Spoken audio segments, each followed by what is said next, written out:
Hello मेरे प्यारे बच्चों। तो कैसे हैं आप लोग। मैं आशा करता हूं कि आप सभी मस्त एवं स्वस्थ होंगे और अपने पढ़ाई को लेकर चिंतित होंगे और मन लगाकर पढ़ रहे होंगे। तो आइए हम आज आपके बीच क्लास 10th यानी कि मैथमेटिक्स सब्जेक्ट जो है हमारे क्लास 10th का सिलेबस जो कि 100 मार्क्स का पूछा जाता है। तो आइए इससे पहले आप लोगों को हम प्रश्नावली 1.1 का क्वेश्चन नंबर 1 और 2 इससे पहले मैं आपको बता चुका हूं। तो आज मैं आपके बीच प्रश्नावली 1.1 का ही क्वेश्चन नंबर 3 लेकर आया हूं। आइए देखते हैं क्वेश्चन क्या कहता है। तो सबसे पहले जब हम क्वेश्चन को पढ़ते हैं तो किसी परेड में क्या कह रहा है कि किसी परेड में 616 सदस्यों वाली एक सेना, किसी परेड में 616 सदस्यों वाली एक सेना जिसको आर्मी बोलते हैं कि टुकड़ी को 32 सदस्यों वाले एक आर्मी बैंड का पीछे मार्च करना है। दोनों समूहों को समान संख्या क्या है जिसमें वे मार्च कर सकते हैं। तो इसका मतलब कि सबसे क्या पूछ रहा है, दोनों समूहों के समान संख्या क्या है जिसमें वे मार्च कर सकते हैं। तो सबसे पहले हम लोग यहाँ पे जानेंगे कि मार्च जो कर सकते हैं तो यहाँ पे हमको साफ साफ अधिकतम क्या होता है कि अधिकतम मार्च कर सकते हैं। तो यहाँ पे अधिकतम है, अधिकतम वे मार्च कर सकते हैं। तो अधिकतम पूछ रहा तो इसका मतलब कि एचसीएफ निकालने के लिए बोल रहा है। एचसीएफ निकालने के लिए क्या करने के लिए कह रहा है, एचसीएफ निकालने के लिए बोल रहा है, जिसको हम लोग एचसीएफ का full form height common factor बोलते हैं। तो आइए हम लोग देखते हैं। सबसे पहले हम लोग यहाँ लिखेंगे सेना की टुकड़ी, सेना की टुकड़ी के सदस्यों की संख्या, सदस्यों की संख्या जो आपको दिया हुआ है कितना है 616 सदस्य, कितना है 616 सदस्य। उसके बाद फिर कह रहा है कि सेना बैंड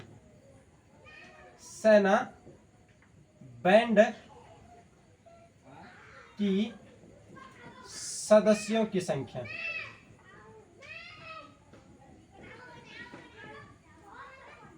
सदस्यों की संख्या कितना है 32 है। तो स्पष्ट है कि अधिकतम स्तंभों की संख्या एचसीएफ कहलाएगा। तो एचसीएफ निकालेंगे किसका 616 और 32 का। तो हम इसका 616 और 32 का हम लोग क्या निकालेंगे, एचसीएफ निकालेंगे। एचसीएफ निकालने के लिए आप लोग को पहला क्वेश्चन में आप लोग बढ़िया से जान चुके होंगे, पढ़ चुके हैं। तो आइए फिर मैं बताता चलूं कि एचसीएफ, सबसे पहले एचसीएफ में हम लोग क्या करते हैं कि हम लोग यहाँ पे भाग द्वारा एचसीएफ निकालेंगे, जैसे कि 32 और 616। तो अगर हम 32 का पहाड़ा पढ़ते हैं तो 32 दूना होता है 64। तो अब यहाँ पे हम देखेंगे कि 64, तो यहाँ पे 61 है तो आगे चले जाता है। तो 32 से कम 32, एक बार में करेंगे 32 से कम 32। अब यहाँ पे देखिए एक में 2 नहीं घटेगा तो हम लोग क्या करेंगे, इससे पहचान ले लेंगे। 11 में अगर हम 2 को घटा देंगे तो मेरे पास बचेगा 9। अब इसके पास बचा 5, 5 में अगर 3 को घटा देंगे तो बचेगा 2। उसके बाद अगर हम 16 को उतारते हैं तो अब यहाँ पे देखिए 32 दाही होता है 320, 32 दाही कितना होता है 320, लेकिन यहाँ पे दिया हुआ है 296। इसका मतलब 9 बार में होगा। हम लोग बिल्कुल जान सकते हैं कि 9 बार में होगा। अगर हम 9 का पहाड़ा पढ़ते हैं, 9 दूना 18, 18 के 8 हो गया। उसके बाद 9 तिया 27, 27 और 1 उसमें जोड़ देंगे तो कितना हो जाएगा 28। कितना हो जाएगा 28। अब 6 में 8 नहीं घटेगा तो क्या करेंगे, इससे पहचान लेंगे। 16 में 8 घटेगा कितना बचेगा 8 बचेगा। फिर उसके बाद क्या करेंगे, यहाँ पे कितना बचा है 8, 8 में 8 गया तो खत्म, 2 में 2 गया काट कोट। अब ये देखिए 8 जो शेषफल बच जाता है, इस शेषफल को क्या करते हैं, इससे पहले वाला भाजक से फिर भाग देते हैं। हम लोग क्या करते हैं, भाग देते हैं। तो इससे पहले वाला का भाजक कितना है 32 है। तो अब फिर 8 को हम 32 से भाग देंगे। जैसे 8 का पहाड़ा पढ़ेंगे, 8 चौके 32। तो यहाँ पर पूरा पूरा कट गया। तो अब इसको हम लोग यूक्लिड विभाजन प्रमेयिका का प्रयोग करके इसको लिखेंगे। तो हम यहाँ क्या लिखेंगे, यूक्लिड विभाजन,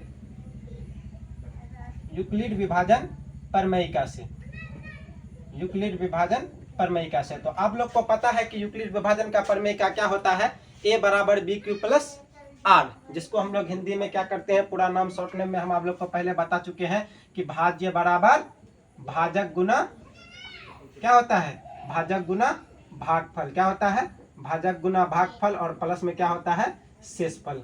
ये आप लोग इससे पहले जान चुके हैं। ये भी बता चुके हैं कि इसको हम लोग ए बोलते हैं और इसको हम लोग बी से डिनोट करते हैं, इसको हम लोग क्यू से डिनोट करते हैं और इसको हम लोग आर से डिनोट करते हैं। यानी कि विभाजन एल्गोरिथम, यानी कि यूक्लिड विभाजन प्रमेय क्या है, ए बराबर बी क्यू प्लस आर।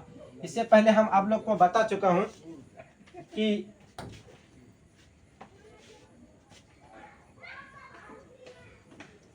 देखिए ए बराबर बी क्यू प्लस आर, इससे पहले मैं बता चुका हूं आप लोग को। जैसे कि इसमें देखिए यहाँ पे जो बीच में इसका जो भाज्य रहता है उसको हम लोग क्या बोलते थे, ए, और जो भाजक रहता था उसको हम लोग बोलते हैं बी, और जो भागफल रहता है उसको हम लोग बोलते हैं क्यू, क्या बोलते हैं, क्यू बोलते हैं, और शेषफल को हम लोग आर बोलते थे, क्या बोलते थे, आर। तो इस पे मान बैठाते चलेंगे।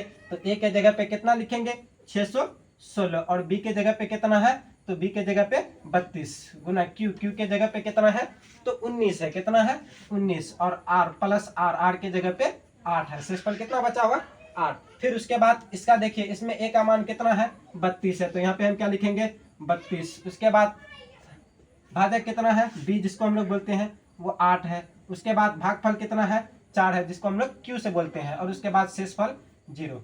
तो अगर लास्ट में जिसका शेषफल 0 आ जाता है वही HCF कहलाता है, क्या कहलाता है, HCF कहलाता। तो HCF निकालना था हमको, तो HCF बराबर कितना, ये लास्ट में जिसका शेषफल 0 आ जाता है उसी का भाजक क्या कहलाता है, HCF कहलाता है। तो इसका भाजक कितना है, तो भाजक 8 है। तो समझ में आ गया मेरे प्यारे बच्चों, भाजक कितना है, 8 है। तो हम यहाँ पे लिख सकते हैं ना, अधिकतम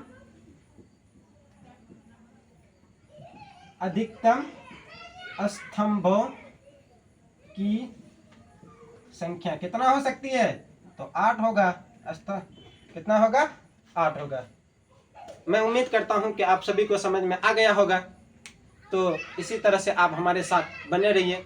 मैं रोज एक नए वीडियो के साथ, नए एक्सरसाइज, नए प्रश्नावली, नए क्वेश्चन के साथ रोज मिलता रहूँगा। आप लोग मेरे साथ बने रहिए और हमारे चैनल को सब्सक्राइब कर दीजिए, ताकि बेल आइकन भी दबा दीजिए, ताकि नेक्स्ट वीडियो आपको जब भी इस चैनल पर अपलोड हो तो सबसे पहले आपके पास जाए, ताकि आप उस वीडियो को पूरा देख सके। तो फिर कल मिलेंगे। जय हिंद, जय भारत।